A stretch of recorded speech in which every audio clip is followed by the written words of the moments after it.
Il faisait encore nuit, juste avant que le soleil ne se lève. Même le coq n'avait pas encore chanté, quand un cri perça le silence de la rue. « Quelqu'un, aidez-moi !» Les gens ouvrirent leurs fenêtres. Certains sortirent la tête, d'autres se tournèrent dans leur lit en grognant. « Qui crie comme ça à cette heure ?» murmura un homme dans sa chambre. Mais Mina, elle, ne pouvait pas rester sans rien faire. Elle habitait à 3 maisons de là. Ce cri, ça lui a fait mal au cœur. C'était trop familier. Elle attrapa vite son pagne, sortit en courant, pieds nus. Et là, en plein milieu de la route, sous la lumière pâle de la lune du matin, il y avait un corps. Une femme. « Mina, viens vite voir !» cria quelqu'un. Mina s'approcha. Ses jambes tremblèrent. Son cœur s'arrêta, puis repartit très fort. Sur le sol froid et poussiéreux, une femme était allongée, les jambes ouvertes, son pagne plein de sang. Elle respirait à peine. C'était Lina. Mais ce n'était pas tout. Entre ses jambes, il y avait 2 tout petits bébés, encore mouillés, tout frais, comme s'ils venaient de naître à l'instant. Ils ne bougeaient pas. Ne pleuraient pas. Mina cria. « Lina. Oh non, Lina. C'est quoi ça? Tu étais enceinte? Tu n'avais même pas de ventre la dernière fois. » Pas de réponse. Juste du silence. Les yeux de Lina étaient ouverts, mais elle ne regardait plus rien.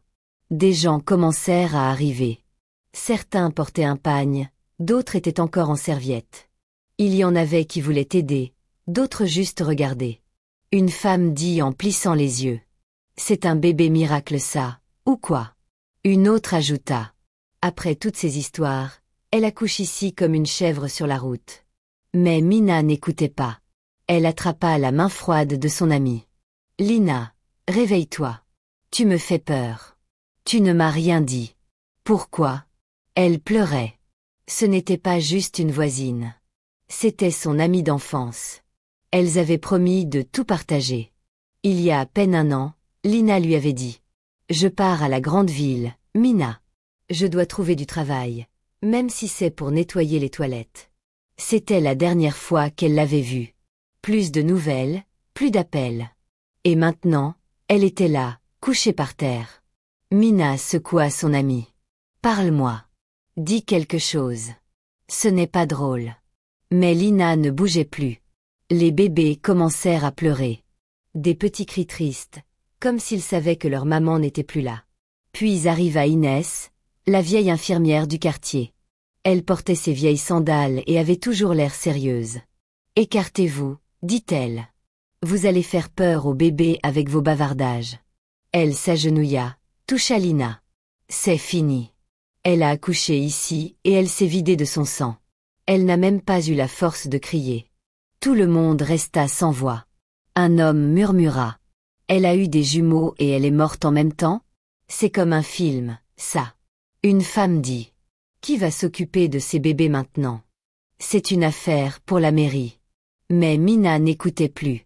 Ou peut-être qu'elle entendait, mais leur voix semblait très loin.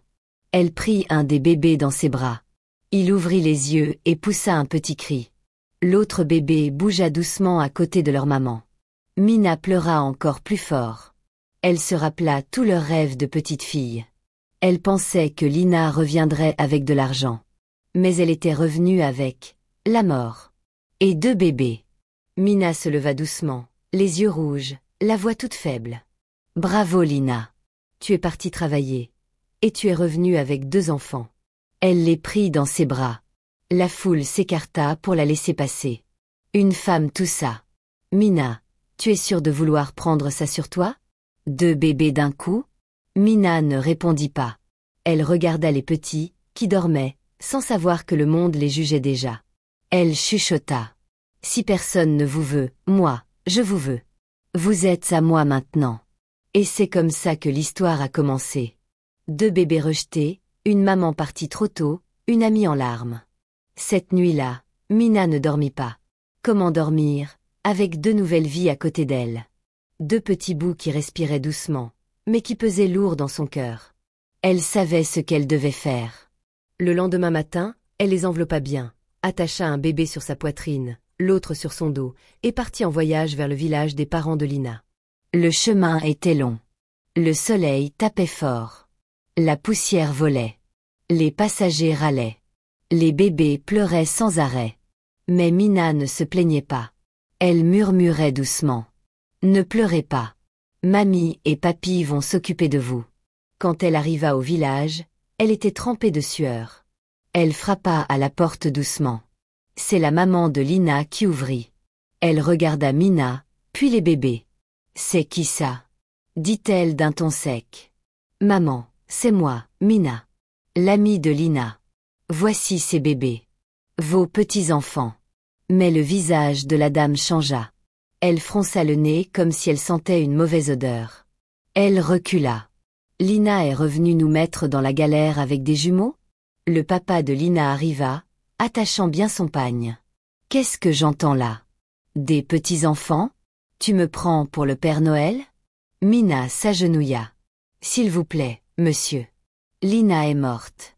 Elle a accouché dehors. Ces bébés sont votre sang. La maman tapa dans ses mains. Tu sais ce qu'on a fait pour envoyer cette fille à l'école? On a tout vendu. Même mes bijoux de mariage sont chez le prêteur. Le papa cria, les yeux remplis de colère. J'ai vendu mes terrains. Je n'ai plus rien. Je suis la honte du village. Je m'assois même par terre aux réunions. Mina, choquée, murmura. Les bébés sont innocents. Ils n'ont rien fait. Mais la maman répondit vite. Et nous, on n'a pas demandé cette honte. Elle est venue ici enceinte, comme une mendiante.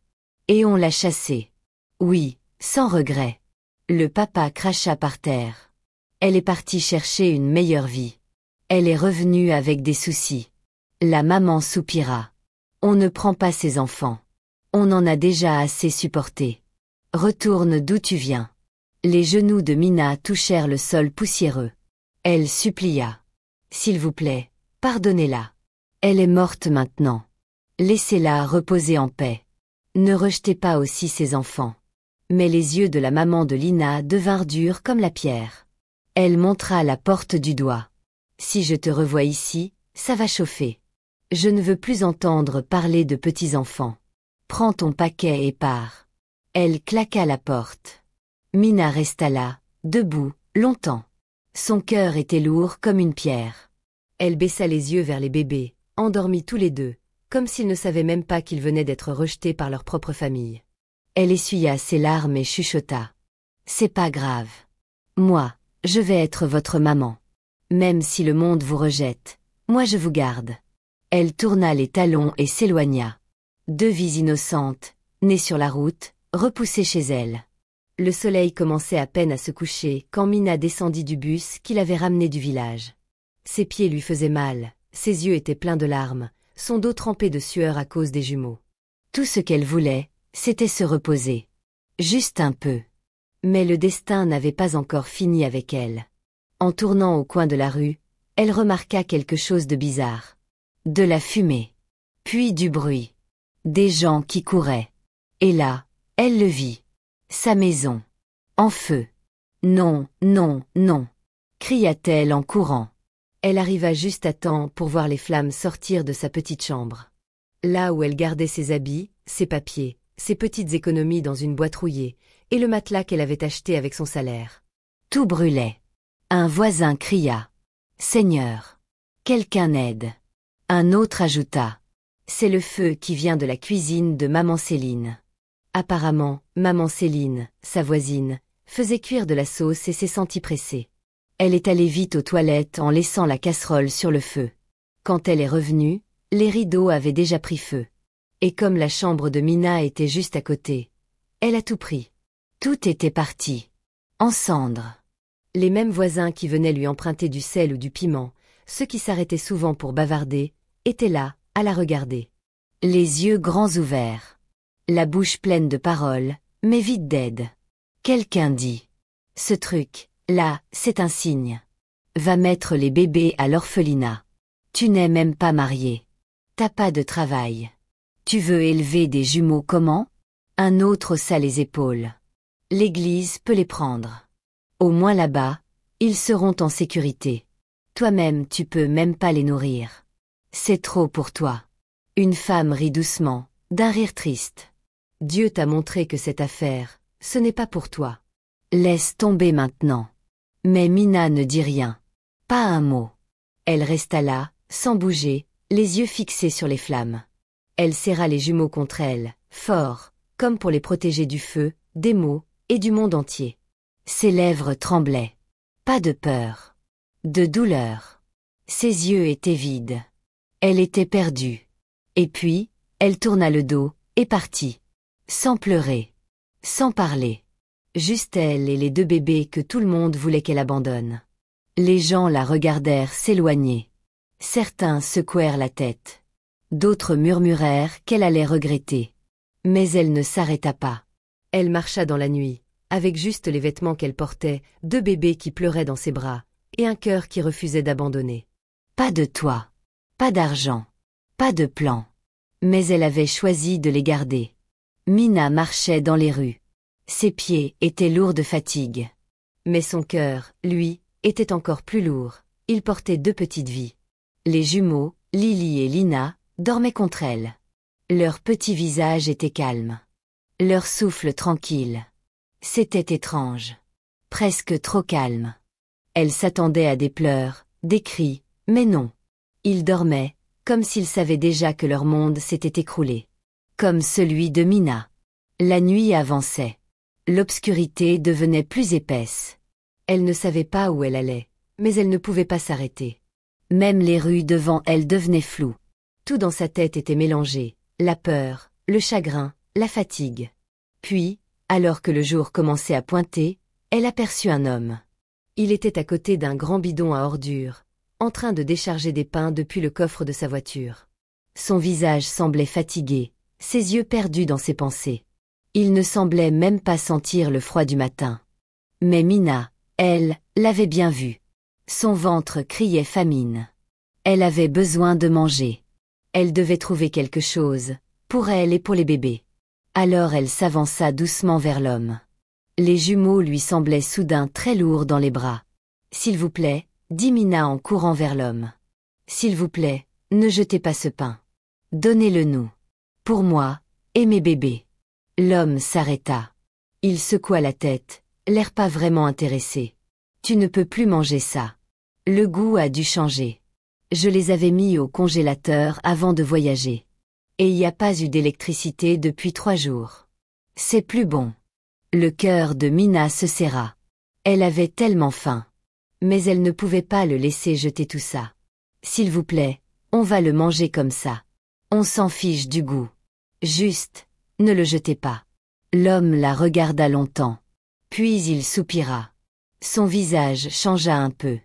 Il ouvrit le coffre de sa voiture, sortit un grand sac en plastique, y mit le pain et 2 petites canettes de boisson. « Tiens, » dit-il doucement. Mina écarquilla les yeux. Elle n'en croyait pas sa chance. « Merci. Merci beaucoup, » dit-elle, la voix tremblante.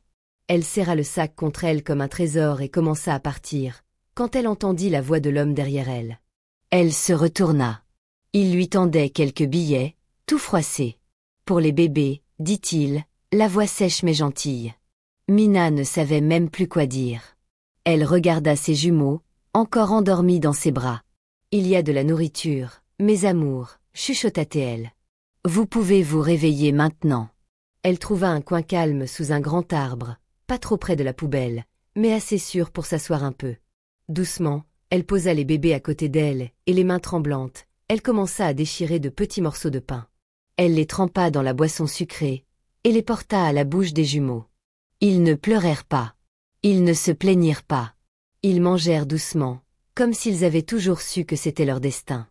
Mina mangea aussi un peu. Le pain était dur. La boisson était très sucrée. Mais ça remplissait son ventre. Un peu.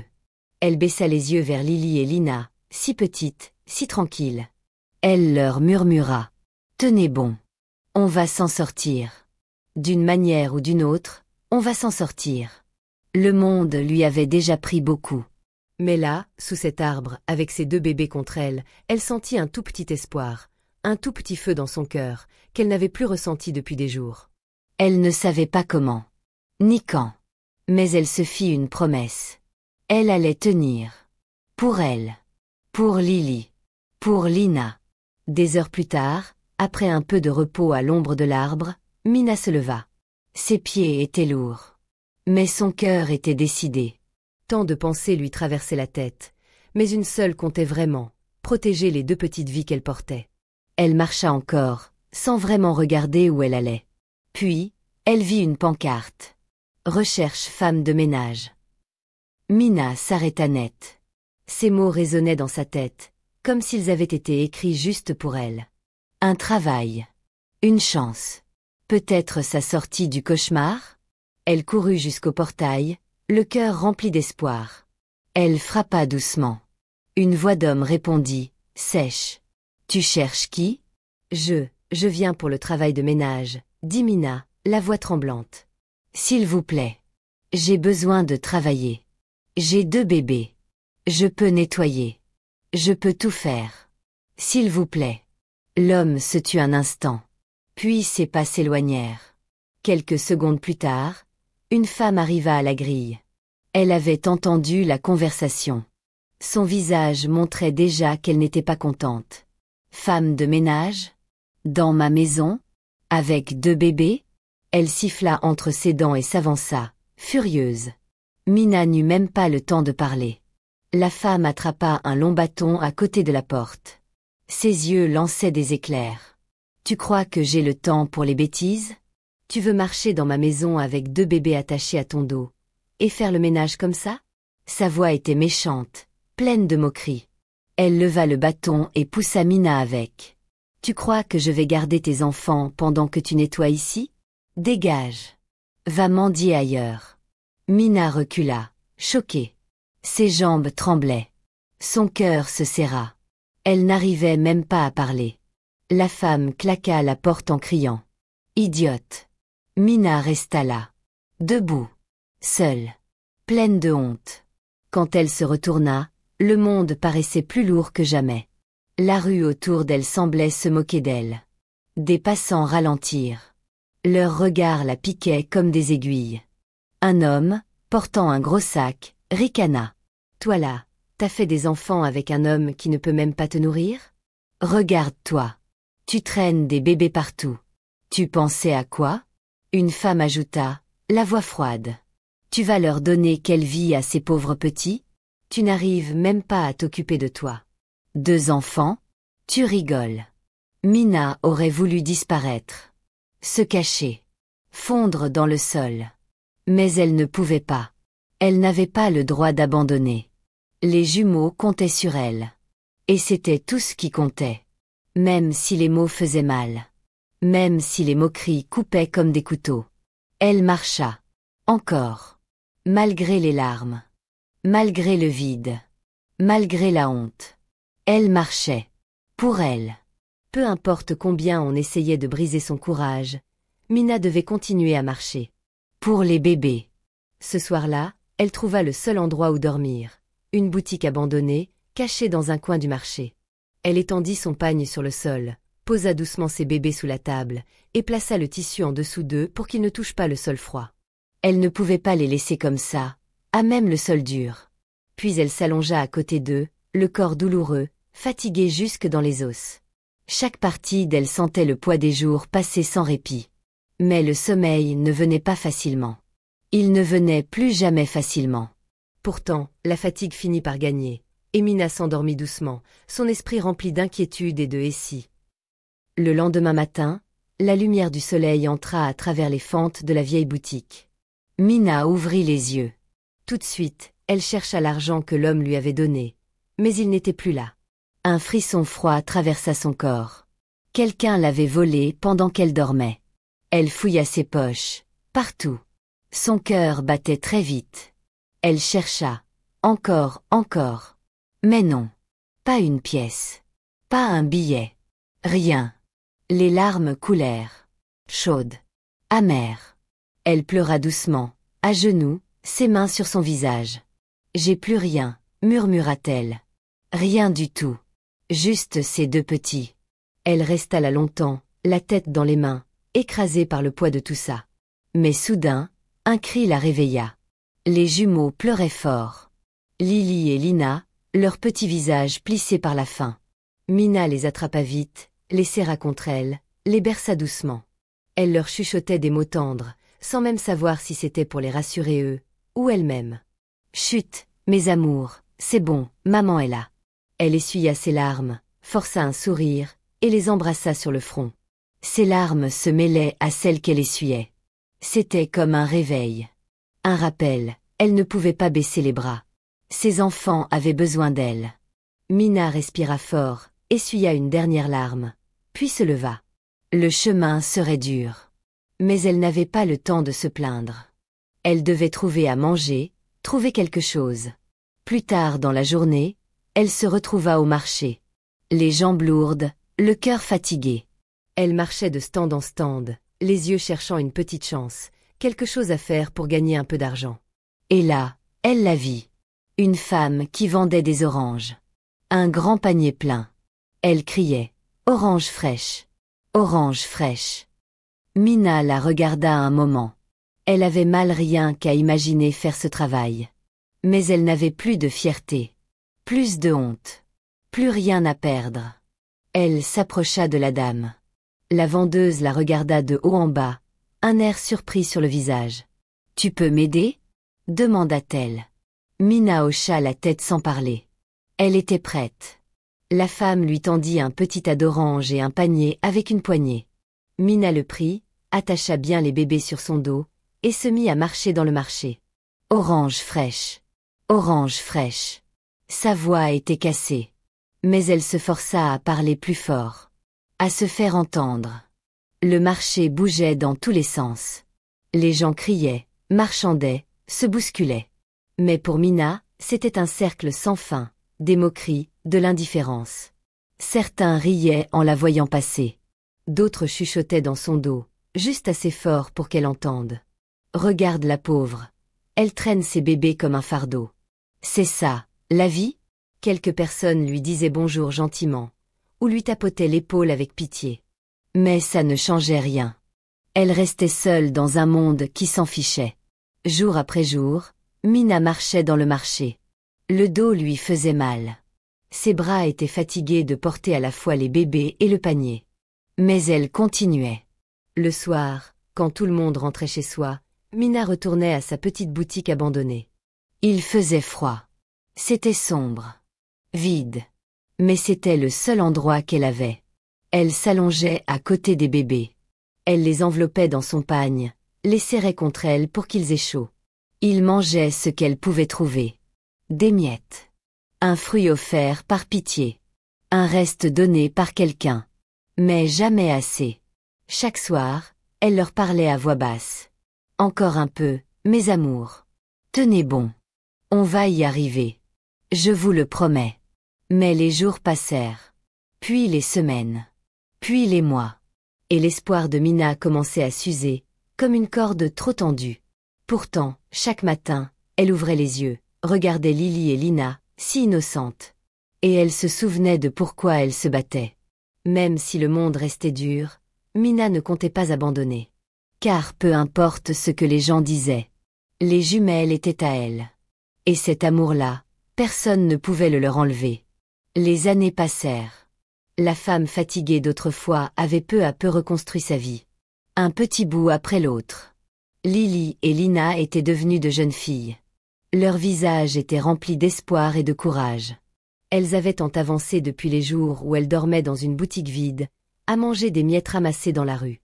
Maintenant, elles se tenaient devant leur maman, dans le petit appartement simple qu'elles appelaient maison. Et dans leurs yeux brillait une lumière. Une lumière qui parlait de résilience, d'éducation et de grands rêves. « Maman, on a eu de bonnes notes aux examens. » dit Lily, le sourire jusqu'aux oreilles. À côté, Lina souriait aussi, toute fière. Mina laissa échapper un petit rire plein de fierté, et un peu de surprise. Elle les serra toutes les deux dans ses bras, fort, comme si elle pouvait les protéger du monde entier rien qu'avec son étreinte. Elle les embrassa sur le front, les larmes aux yeux. « Vous êtes merveilleuses, mes chéries. Je suis si fière de vous. » Son cœur était rempli d'un amour si profond. Un amour qu'aucun mot ne pouvait vraiment expliquer. Elles avaient réussi. Contre toute attente. Mais ce beau moment fut vite coupé par la réalité. Les filles, encore jeunes mais déjà courageuses, portaient chacune un plateau d'oranges. Les mêmes plateaux qui les avaient aidées à survivre il y a des années. Les mêmes oranges qu'elles vendaient autrefois avec leur maman, du matin jusqu'au soir. Maintenant, c'était elles qui portaient ce poids. Même si elles rêvaient de mieux. Mina, toujours leur force, leur donna quelques consignes avant qu'elles sortent. Faites attention avec les plateaux. Ne parlez pas aux inconnus. Et surtout, gardez la tête haute. Vous avez un avenir, n'oubliez jamais ça. Oui maman. On va te rendre fière, répondit Lily avec assurance. Lina sourit aussi, mais dans ses yeux, on voyait le même feu que Mina avait eu jadis. Le feu de celles qui veulent changer leur destin. Les deux filles sortirent. Leurs pas résonnaient doucement dans l'appartement calme. Mina les regarda partir, le cœur partagé entre fierté et tristesse. Elle avait tout donné pour leur offrir une chance. Elle ne voulait pas qu'elles passent leur vie à vendre comme elle. Mais elle savait que chaque étape comptait dans le voyage. Elle jeta un œil à l'horloge. Puis attrapa son balai et sa serpillière. Son travail de nettoyage à l'école du quartier l'attendait. Ce petit travail du soir, c'était le pilier de leur survie. Ce n'était pas un métier prestigieux. Mais c'était honnête. C'était un travail qui les faisait vivre. Qui payait le loyer. Qui leur donnait un peu d'espoir. Un jour, alors qu'elle allait à l'école pour travailler, Mina marchait doucement. Ses pas étaient lents, mais fermes. Elle tenait son balai et sa serpillière sous le bras. Le soleil commençait à se coucher, projetant de longues ombres sur la route poussiéreuse. Elle pensait au repas du soir. Peut-être un peu de gari et d'arachide. Ça suffirait pour remplir l'estomac des filles. Mais soudain, elle entendit une voix derrière elle. Une voix tremblante. Paniquée. Mina. Mina. Viens vite. Une voiture a renversé une de tes jumelles. Son cœur s'arrêta. Quoi? Elle ne chercha pas à en savoir plus. Son balai tomba à terre. Elle se mit à courir. Sans réfléchir. Sans sentir ses pieds. Ses sandales frappaient la route chaude. Des gens s'étaient rassemblés. Du sang sur le sol. Des cris. Des visages choqués. Elle courait, les yeux pleins de larmes, la vision floue. Quand elle arriva, l'enfant avait déjà été emmené à l'hôpital. Mais la tache de sang par terre. La fit tomber à genoux. Elle hurla. Un cri si fort, si douloureux, que le silence s'abattit autour d'elle. Lina. Seigneur. Ma Lina. Les larmes coulaient à flots. Mina courut jusqu'à l'hôpital. Ses habits étaient collés à son corps, mouillés de sueur, de peur. Quand elle arriva, elle la vit. Lily, assise en pleurs, à côté d'un lit d'hôpital. Et Lina, allongée, inconsciente. Un tuyau d'oxygène dans le nez. La peau pâle. Le corps tout petit sous les draps blancs. Mina se jeta à genoux à côté du lit. Elle prit la main froide de sa fille. « Où est l'homme qui a fait ça à mon enfant ?» cria-t-elle, debout maintenant, les yeux remplis de feu. « Où est-il » Comme si on l'avait entendu, le docteur entra. Derrière lui, un homme grand, bien habillé, mais visiblement très mal à l'aise. Mina le regarda. Et tout en elle explosa.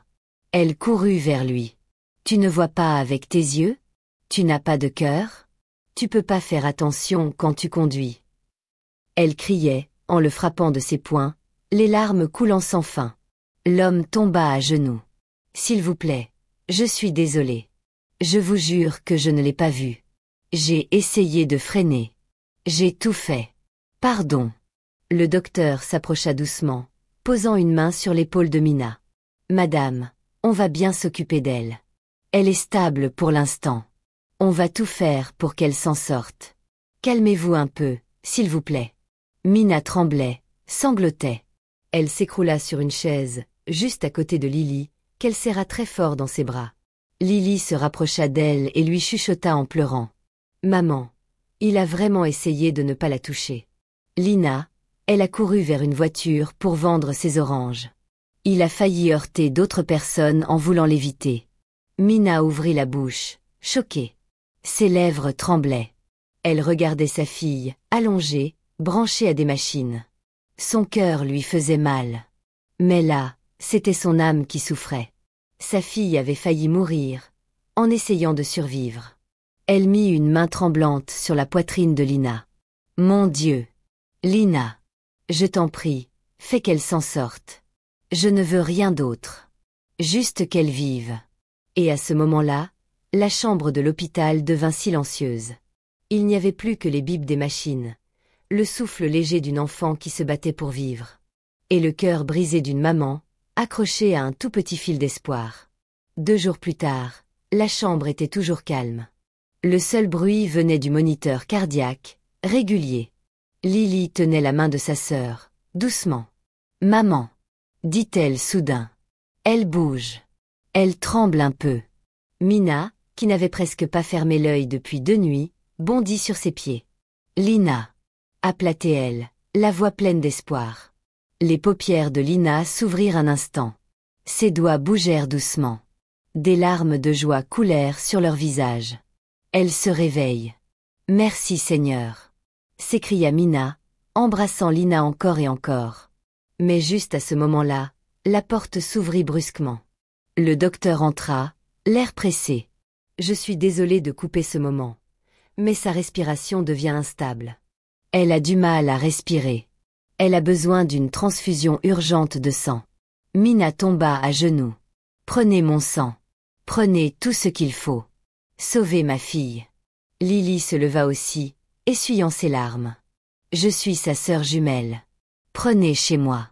Sauvez-la, je vous en supplie. » Le docteur secoua la tête, après les tests. « Je suis désolé, madame.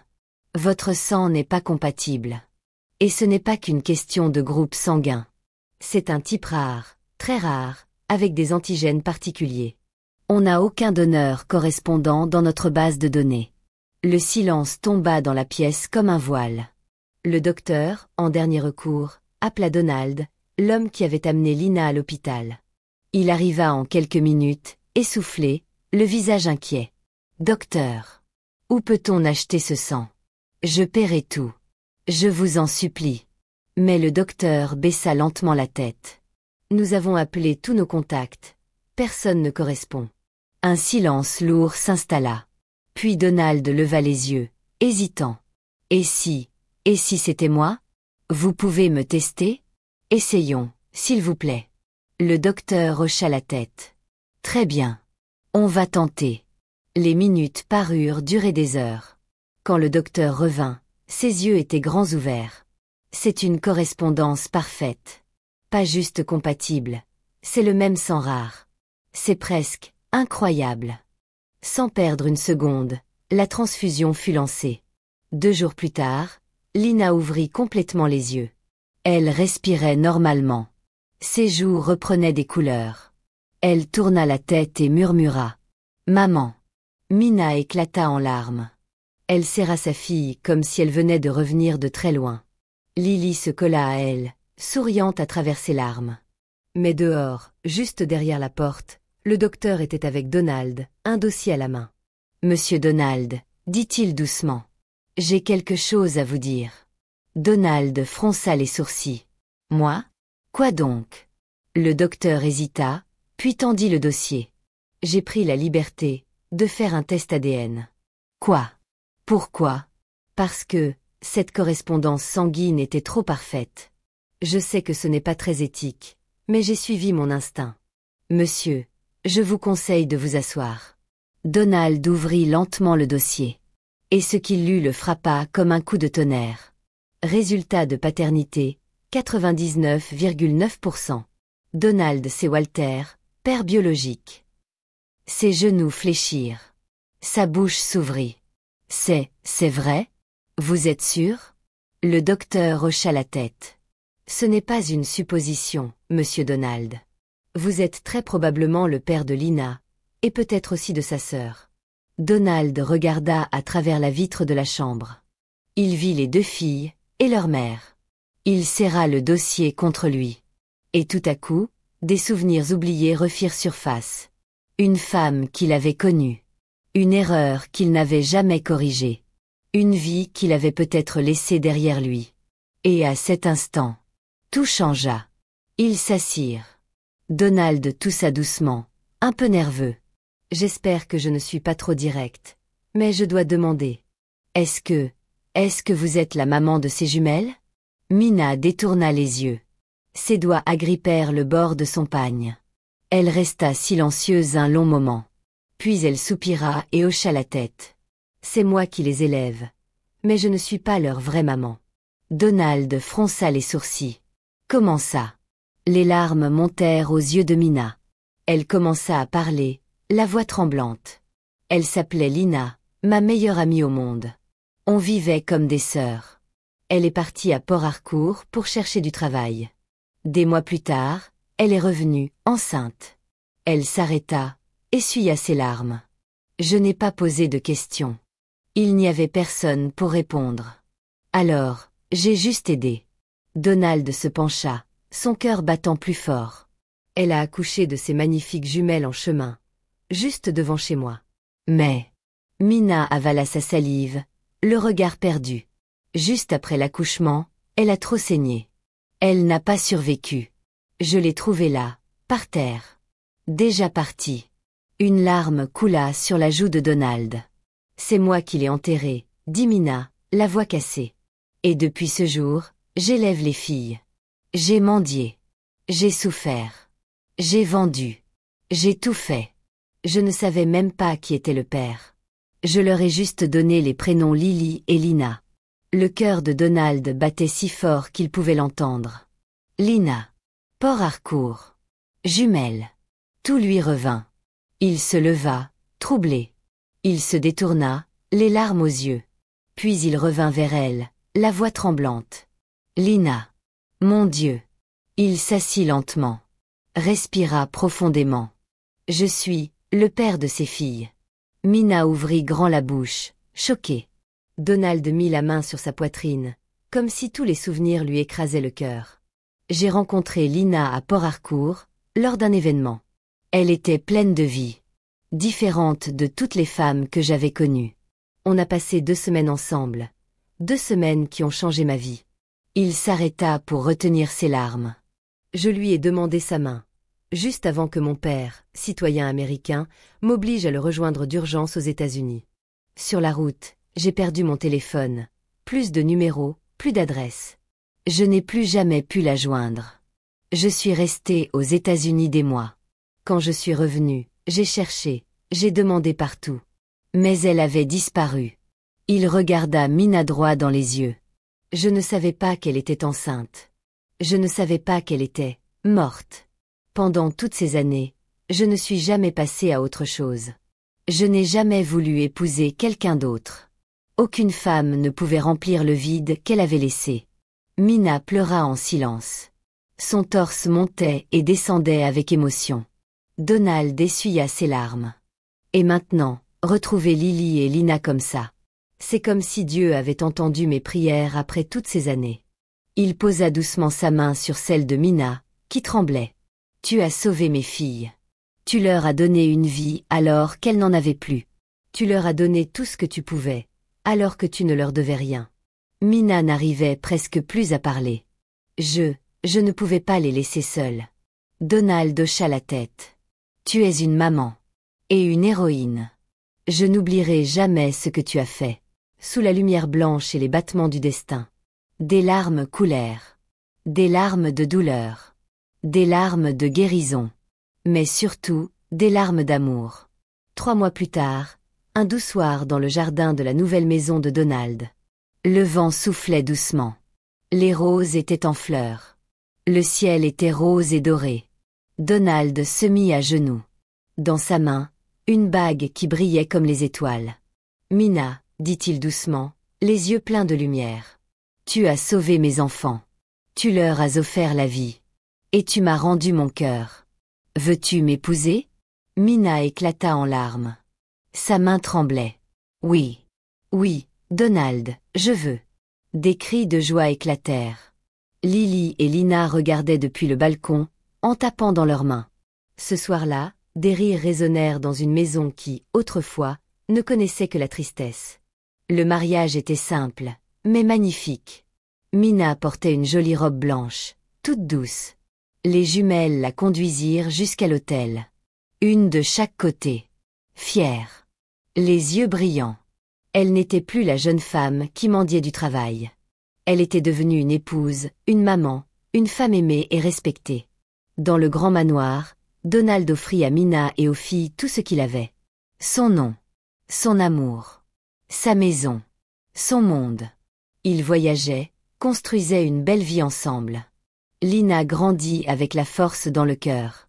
Elle n'oublia jamais l'hôpital, la douleur, puis la guérison. Elle devint médecin, pour aider les autres. Lily, curieuse et intrépide, rêvait du ciel. Elle devint pilote, volant entre les continents, avec grâce et talent. Mina vécut assez longtemps pour voir tout ça. L'amour. Le fruit du sacrifice. La beauté de la grâce.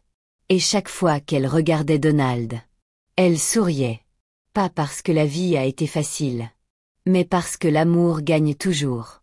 Quand la nouvelle du mariage de Donald et Mina est arrivée jusqu'au village, et que les gens ont entendu parler de la réussite des jumelles, les parents de Lina sont venus.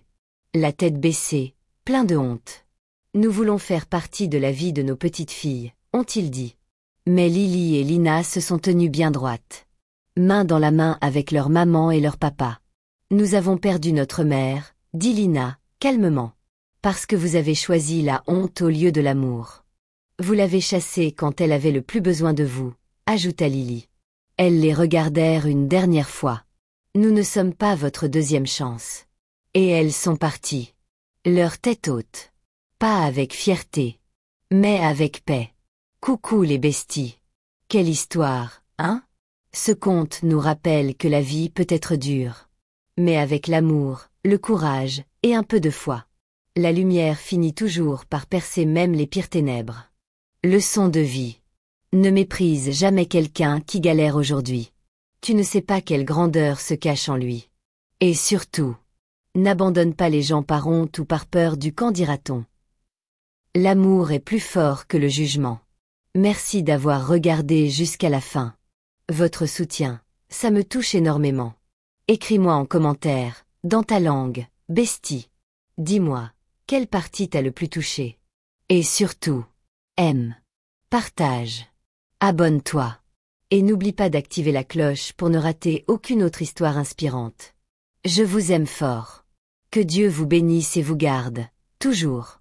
À la prochaine. Bye bye bestie.